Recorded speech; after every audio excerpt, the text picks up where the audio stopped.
Hi, I'm in pyramid, and why? Because I'm preparing for a pike mount, and I don't want to go into a pike mount cold, so I'm going to do a little preparation in pyramid, going up, breathing in,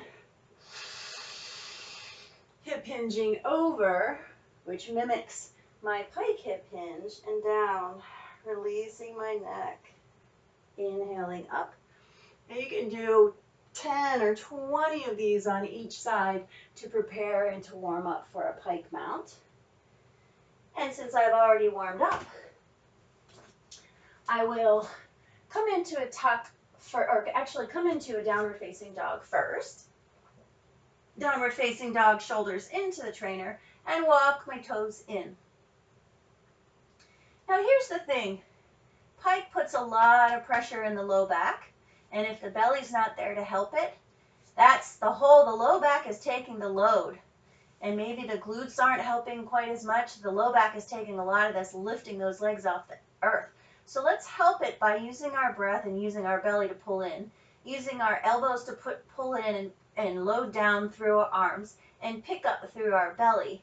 But I'm not doing the full pike first. First, I'd like to do a half pike. So I'll breathe in and prepare, breathe out, and float up slowly into an upright position. Decompress shoulders and neck, and then begin that descent down. So I felt a little hip extension when I got up here, a little bit of open creases and some stability here. So I don't know if I'm straight up and down, but it doesn't matter because I feel the long line of my body now. And now I'll start to hinge at the hip joint again for this half pike exit. And naturally the hips need to go back to make space for your lowering.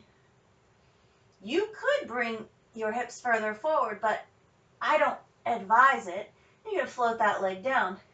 Now, if you do that on both sides several times, you may or may not be prepared for a full pike entrance and exit. And if you're not, it's fine. But the way that I'm going to show you to get there today would be to first make sure you're released through your neck, your jaw, your tongue. Relax into your shoulders. Ground down. Really pour weight into your hands. Pull up through your belly so you're light on your tippy toes. And then inhale to prepare. Lower, bend your knees. Exhale to pike up.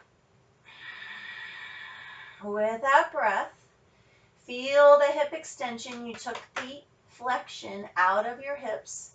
You feel the line of lengthen upside down mountain pose. And then you can begin your slow descent. Drawing in through your belly, feeling those natural curves through your spine. Slowly making your way down. Press down through your hands. Pull up through your belly when you get close to the floor. And I'm even squeezing my elbows into my thighs, which you might do, or into your ribs even. So we can lower slowly.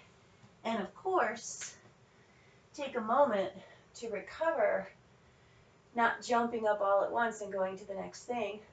But take a pause. Take a pause in your practice. Take a pause in your life. Invite yourself to some bliss and stillness.